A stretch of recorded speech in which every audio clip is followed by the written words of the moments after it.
Baik, Assalamualaikum warahmatullahi wabarakatuh. Hari ini kita akan belajar mengenai kaidah pencacahan. Jadi ini termasuk di bab peluang ya. Nah, kaidah pencacahan itu seperti apa sih? Jadi kita menentukan S ya. Kalau dulu di SMP, S itu adalah ruang sampel. Jadi banyaknya kemungkinan ya yang terjadi dari kita melakukan suatu kejadian. Contoh, dari melempar sebuah dadu. Nah, melempar sebuah dadu kan kita bisa dapat dadu ya. Dadunya ada mata dadu 1, mata dadu 2, dadu 3, 4, 5, 6 gitu kan. Nah, berarti ini banyak kemungkinannya ya, NS-nya itu ada sebanyak 1, 2, 3, 4, 5, 6. Nah, gini. Ada lagi, misalkan dari melempar sebuah koin. Melempar sebuah koin. Nah, berarti kan ada sisi angka ya, sama sisi gambar Garuda kan, kalau koin.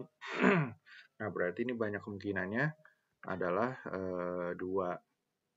Nah, ada lagi misalkan dari angka 1, 2, 3 dibikin kita otak-atik membentuk angka ratusan. Nah, berarti kan bisa angka 123, 132, terus 213, 231, 321, 312.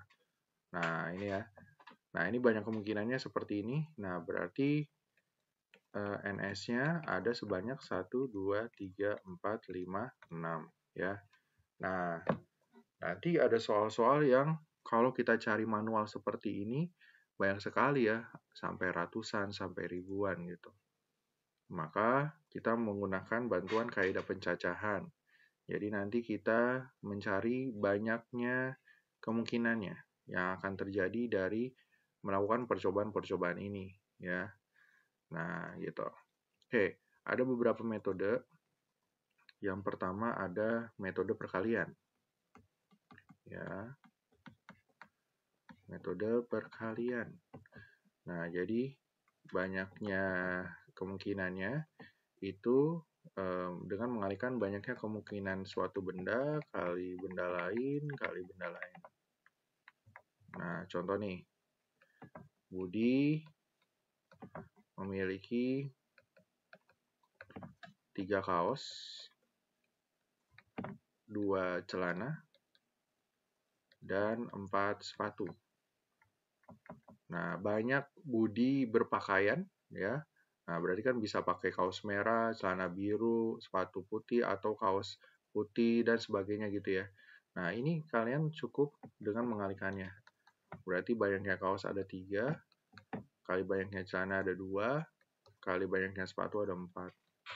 Udah, berarti 24 ya.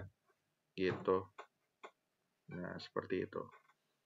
Nah, contoh lain masih di metode perkalian, misalkan dari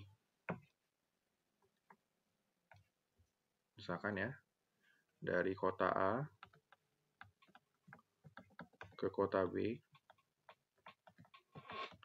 ini bisa dilalui 5 perjalanan atau 5 jalur gitu ya. Artinya ada 5 jalan yang bisa kita tuju dari A ke B.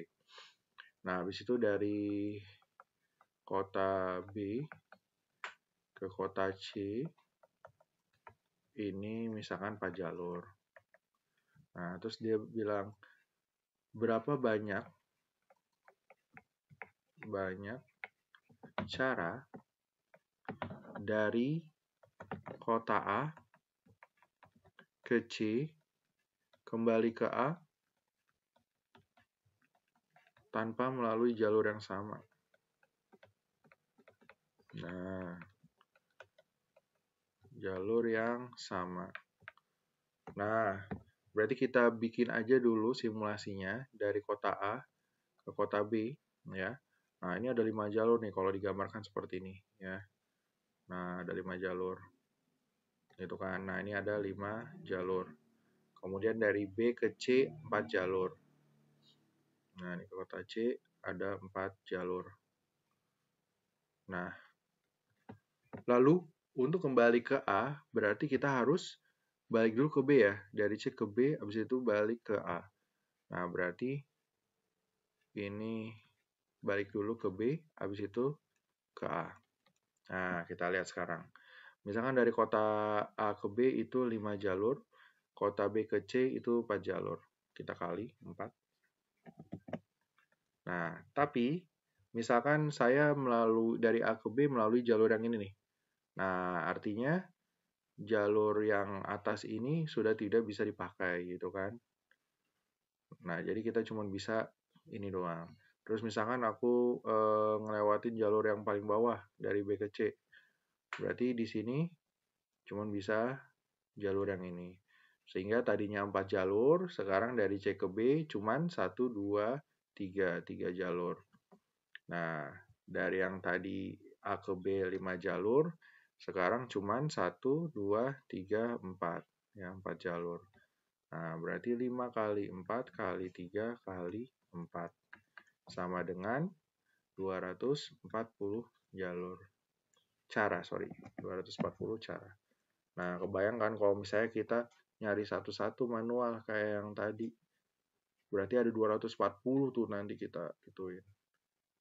Maka lebih baik kita kalikan saja dengan metode perkalian. Berikutnya, ada metode pengisian tempat.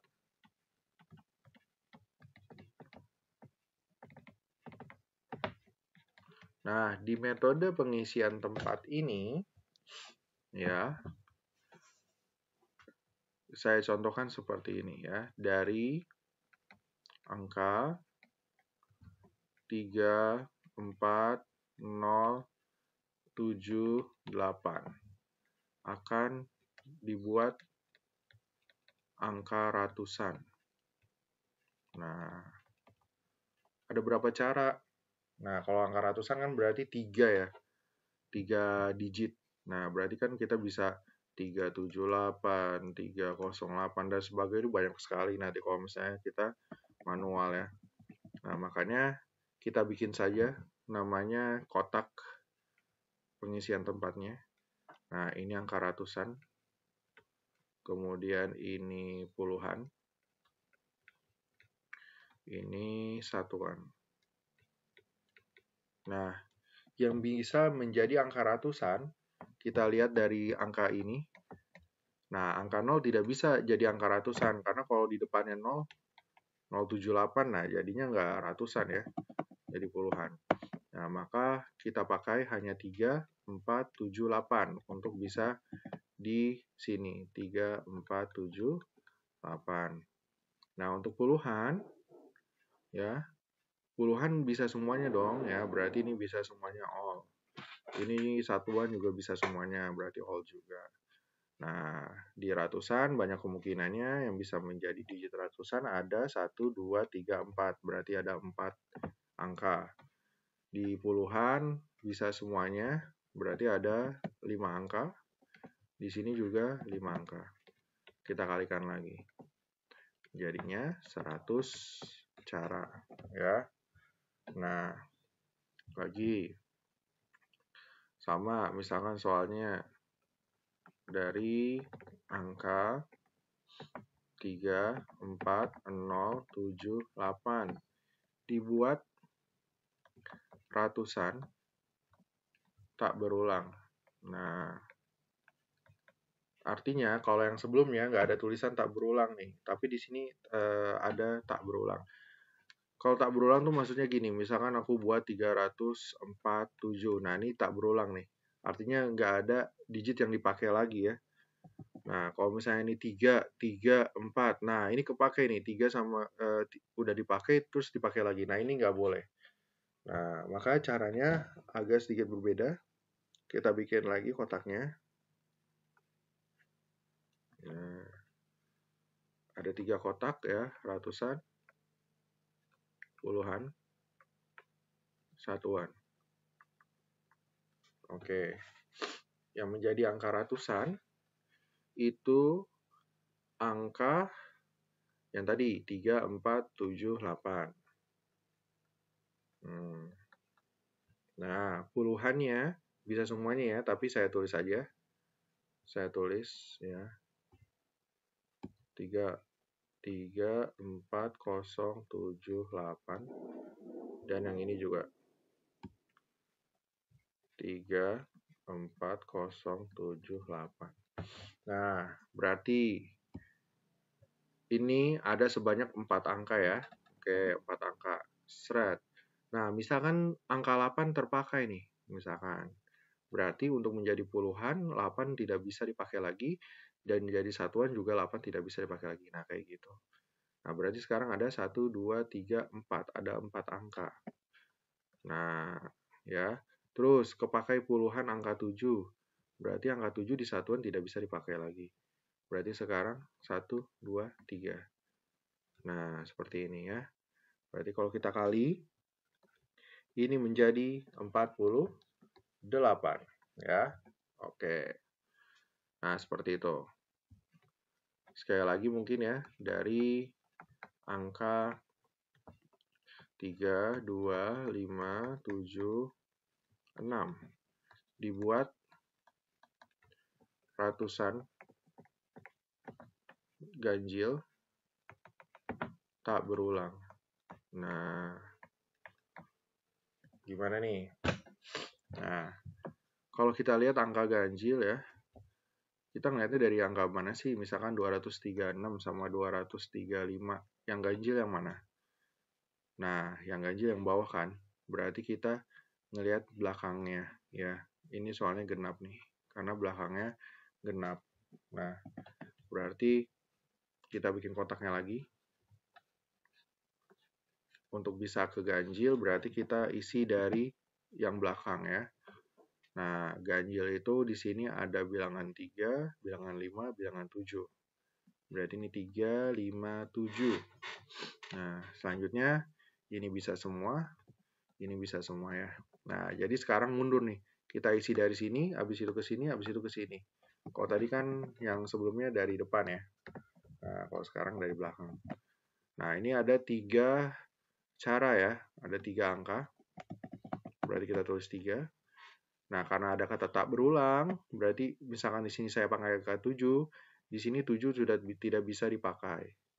Nah, berarti sisa, kalau semuanya kan tadi ada 5 angka ya. Ada 5 angka. Nah, tapi sekarang angka 7 udah nggak bisa, berarti tinggal 4. 4 angka. Nah, misalkan pakai lagi angka 2 di sini. Nah, berarti, angka 6 misalkan ya. Nah, berarti yang tadinya semuanya, angka 6 udah kepake, angka 7 udah kepake, berarti tinggal 3. 3 cara. Nah, ini kita kali. Sama dengan 36. Gitu, ya. Baik. Lanjut. Ada yang namanya berikutnya faktorial. Nah, faktorial itu simbolnya tanda seru, ya. Nah, tanda seru seperti ini. Artinya apa? Ya, misalkan ada n faktorial, ini adalah n kali n-1 kali n-2 dan seterusnya sampai angka 1. Nah, contoh, misalkan 5 faktorial. Nah, 5 faktorial ini 5 kali 4 kali 3 kali 2 kali 1. Nah, sebanyak ini ya. Nah, sampai angka 1 ya. Jadi kalau ada 10 faktorial ya mau nggak mau berarti 10 kali 9 kali 8 kali 7 kali 6 kali 5 kali 4 kali 3 kali 2 kali 1 ya. Oke. Nah, ini digunain ya untuk namanya nanti permutasi dan kombinasi. Kita lihat yang bagian berikutnya.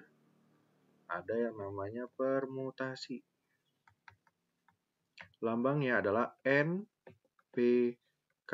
Artinya dari N unsur disusun K unsur. Nah, disusun ya, artinya peletakannya kalau misalnya saya tulis ABC sama BAC, nah ini artinya berbeda ya. Nah, karena susunannya diperhatikan. Nah, ya. Jadi, contoh soalnya kayak gimana, Pak? Misalkan, dari 5 orang siswa akan dipilih ketua, kemudian sekretaris, lalu ada bendahara. Nah, ya. Nah, kalau misalnya kita pakai yang pengisian tempat, ini sebenarnya bisa. Ya, kalau pengisian tempat kan berarti ada ketua, sekretaris, bendahara, berarti ada 3 kotak. Ketua, sekretaris, bendahara. Nah, yang bisa menjadi ketua itu kan pilihannya ada 5 orang ya.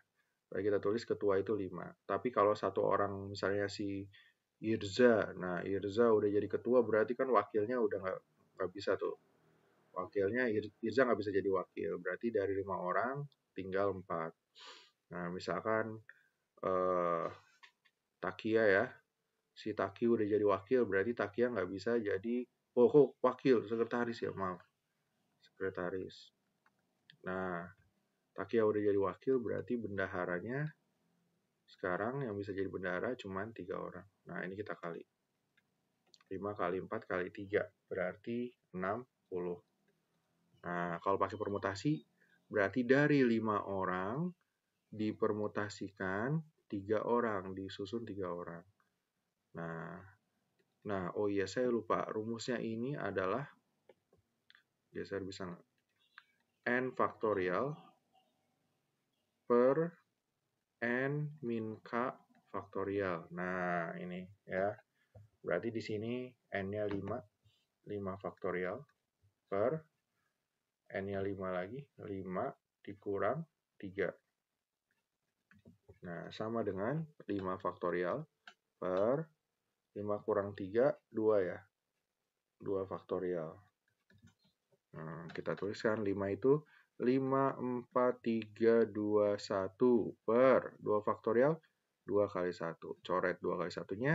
Nah, sisa 5, 4, 3 kan sama kayak yang ini, 5, 4, 3 ya. Nah, berarti jadinya 60. Nah, sama. Oke. Berikutnya. Permutasi siklis. Nah, kalau di permutasi siklis ya, itu rumusnya P siklis sama dengan N-1 faktorial. Ya. Jadi kalau yang tadi kan kita, ini ketua, sekretaris, bendahara ya, ini mendatar. Nah, kalau siklis berarti dia muter. Nah, duduk melingkar misalkan gitu. Jadi saat saya bilang A, B, C, D, ini maksudnya akan sama dengan D, A, B, C. Nah, gitu ya. Karena susunan melingkarnya sama gitu. Ya, maka dikurangin 1. Nah, contoh dari 5 orang Jepang, 4 orang Belanda, sama 6 orang Indonesia akan duduk melingkar. Banyak cara mereka duduk melingkar, tapi yang satu negara harus duduk berdampingan. Duduk berdampingan. Nah, artinya ya dampingan gitu, nggak boleh dipisah. Nah, berarti di sini ya kita buat siklusnya. Ya. Misalkan Jepang ada 5, 1, 2, 3, 4, 5. Belanda ada 4, 1, 2, 3, 4. Indonesia ada 6. 1, 2, 3, 4, 5, 6. Nah, ini kita satuin dulu. Nah, ini tadi Jepang. kemudian ini Belanda, kemudian ini orang Indonesia ya. Nah, berarti ternyata yang muter ada berapa? Nah, yang muter ternyata ada 1, 2, 3 ya. Jadi 3 komponen doang. Berarti permutasi siklisnya 3 kurang 1 faktorial gitu. Tapi berikutnya, ini kan si Jepangnya bisa A, B, C, D, E atau B, A, C, D. Nah, ini berarti kan kita otak-atik juga nih yang ada di Jepang. Nah, berarti yang di Jepang kan ada 1, 2, 3, 4, 5. Berarti 5 faktorial. Kemudian yang di Belanda ada 1, 2, 3, 4. 4 faktorial. Kemudian yang Indo ada 6 ya. Nah, ini dicari. Ya, berarti 2 faktorial kali 5, 4, 3, 2, 1. Kali 4, 3, 2, 1. Kali 6, 5, 4, 3, 2, 1. Begitu ya. Oke. Lanjut setelah permutasi siklis, ada permutasi homogen. Nah, rumusnya ya, banyaknya digitnya difaktorin per yang sama difaktorin, yang sama difaktorin, yang sama difaktorin, dan seterusnya. Contoh ya, dari huruf matematika. Nah, ini akan disusun ya kita ngotak-ngatik hurufnya ya biar jadi kata lain. Nah, berarti banyak caranya. Ini kita hitung ada berapa? 1, 2, 3, 4, 5, 6, 7, 8, 9, 10. Berarti 10 faktorial per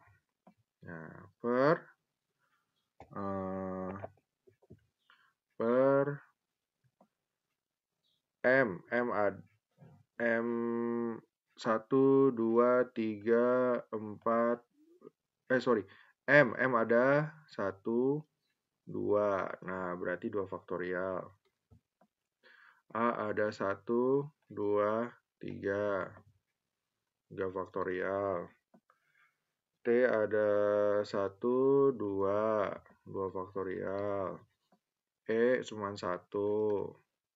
Mana lagi? I ya. I 1, K 1. Nah, jadi nanti kayak gini. Dicari aja ya. Oke. Berikutnya ada kombinasi. Nah, kalau kombinasi NCK. Nah, ini rumusnya N faktorial per N min K faktorial kali K faktorial. Nah, ini apa? Nah, kalau ini dari N unsur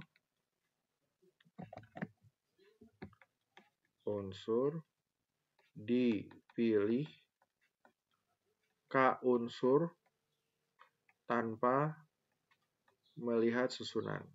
Nah,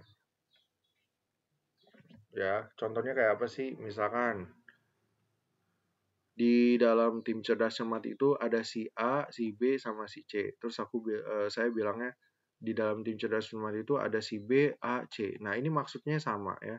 Walaupun kita otak-atik susunannya ya, yang penting di dalam tim cerdas cermat itu ada mereka bertiga tanpa melihat susunannya. Nah, berarti susunannya tidak diperhatikan. Nah, jadi misalkan rumusnya, contoh soalnya ada yang kayak tadi ya, dari 5 orang dipilih 3 orang. Nah, tim cerdas cermat. Nah, banyak caranya ya berarti 5C3. 5 faktorial per 5 kurang 3 faktorial kali 3 faktorial. 5, 4, 3, 2, 1 per 5 kurang 3, 2 faktorial ya, kali 3 faktorial jadi 3, 2, 1. Coret. Nah, berarti 20 per 2 kali 1 berarti 10 ya. Nah, jadi ada 10 cara. Oke. Nah, Nah, di kombinasi ini ada beberapa jenis contohnya ya. Misalkan ada lagi kayak dari 10 soal akan dipilih 8 soal untuk dikerjakan. Namun 3 soal pertama wajib dikerjakan. Nah, berarti kan ya, misalnya ada 1, 2, 3, 4, 5, 6, 7, 8, 9, 10. Berarti kan ada 10 soal, kita pilih 8 soal. Tapi 3 soal pertama wajib dikerjakan, berarti 1, 2, 3 ini udah harus dikerjakan. Berarti yang tadinya 10 kita kurangin 3, yang tadinya 8 juga kita kurangin 3. Sehingga ini jadinya 7C5 ya. Nah, gitu. Berarti 7 faktorial per 7 kurang 5 kali 5 faktorial. Nah, dicari ya. Oke, yang terakhir H. Kombinasi majemuk.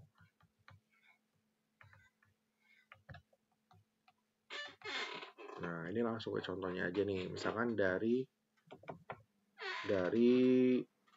5 di sebuah kantong deh ya, sorry. Di sebuah kotak. Nah, terdapat 5 bola merah, terus 4 bola putih. Akan diambil 3 bola. Nah, tentukan di 3 bola sekaligus ya. Jadi nggak satu-satu. Tentukan banyak cara terambil 2 bola merah sama 1 bola putih. Nah, berarti di sini kalau terambil 2 bola merah, merahnya tadinya ada 5, keambil 2. Berarti 5C2 dikali putihnya ada 4, diambil 1. Berarti 4C1. Ya, 5C2-nya kita pakai rumus tadi kombinasi, berarti 5 kurang 2. Nah, ini dikali 4 faktorial per 4 kurang 1 kali 1 faktorial. Nah, ya, nanti dicoba dicari. Oke. Nah, dengan cara yang sama, misalkan ada yang kayak tadi, di sebuah kotak, ada 5 bola merah sama 4 putih, terus diambil 3 bola ya. Terus ditanyanya banyak cara terambil minimal 2 merah. Nah, berarti kan kalau minimal 2 merah, berarti bisa 2 merah, 1 putih. Atau 1 merah, 2 putih nggak bisa, karena kan minimal ada 2 merah. Nah, atau berarti maksimal 3 bolanya ya bola merah gitu ya. Nah, berarti kita tulis lagi yang tadi kayak tadi ya. Yang merah ini kan 5, berarti 5 diambil 2, 4 diambil 1. Kali 4 diambil 1. Nah, biasanya kalau ada atau, ini tandanya tambah ya. Nah, tambah 5 diambil 3. Nah, dicari lagi ya. 5 faktorial, 5 kurang 2 faktorial. 5 kurang 2 faktorial kali 2 faktorial kali 4 faktorial per 4 kurang 1 faktorial kali 1 faktorial. Ditambah 5 faktorial per 5 kurang 3 faktorial kali 3 faktorial. Oke, sekian dari saya. Semoga bisa dipahami. Selamat mengerjakan latihannya. Assalamualaikum warahmatullahi wabarakatuh.